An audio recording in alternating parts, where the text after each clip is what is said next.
Insurance is a mixed bag most of the time. Unless you carefully read all the legal terms and understand what you're reading, you're probably not going to get your money's worth, and sometimes not even then.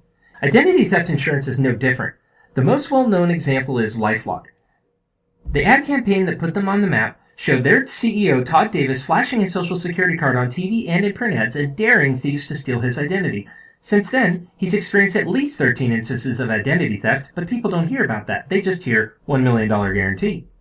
The $1 million claim is so loud and flashy that almost no one realized what a shifty deal it was. When I first looked into it, here's what I found they actually did for you.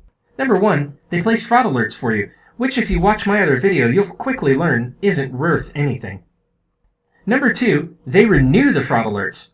I really can't understand why they would list that as a second benefit unless they just wanted a longer list of benefits, but whatever. Number three, they removed your name from pre-screened credit card offers, probably by using the free service at optoutprescreen.com, which you can not only do yourself, but it's fast and easy. Not to mention, filling a web form one time doesn't really rate a benefit worth paying for monthly. Number four, they give you credit reports once a year for free, which you can already do for free at annualcreditreport.com. In fact, they're probably only blowing your free coupons anyway, so hardly a benefit there either. Number five, they'll keep a list of companies you have credit cards with so you can easily call them after losing your cards. First, when was the last time you physically lost a card? Second, you'll notice they don't actually call, they just give you the list so you can do all the work yourself. Number six, insurance, which by many accounts you can't possibly collect on.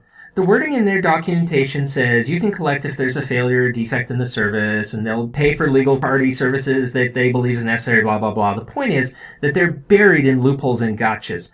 The first is their language that says, if you can find a failure or defect in their service.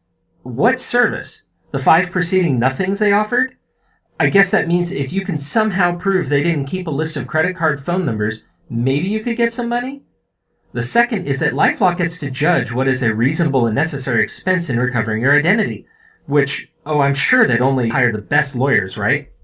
The third is that they're only covering your out-of-pocket expenses related to fixing your own credit. So what are they doing for you again? Near as I can tell, none of their services are actually services, and their legal terms are full of holes.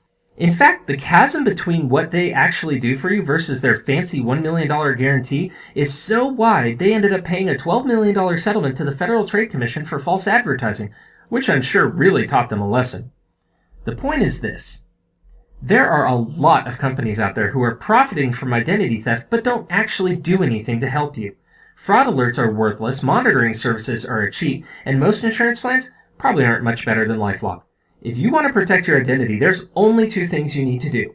First is develop a mindset of data protection and constantly fight to keep your information out of databases they don't belong in. And the second is to freeze your credit reports. Click on the picture links in the video or the text links in the description to learn more.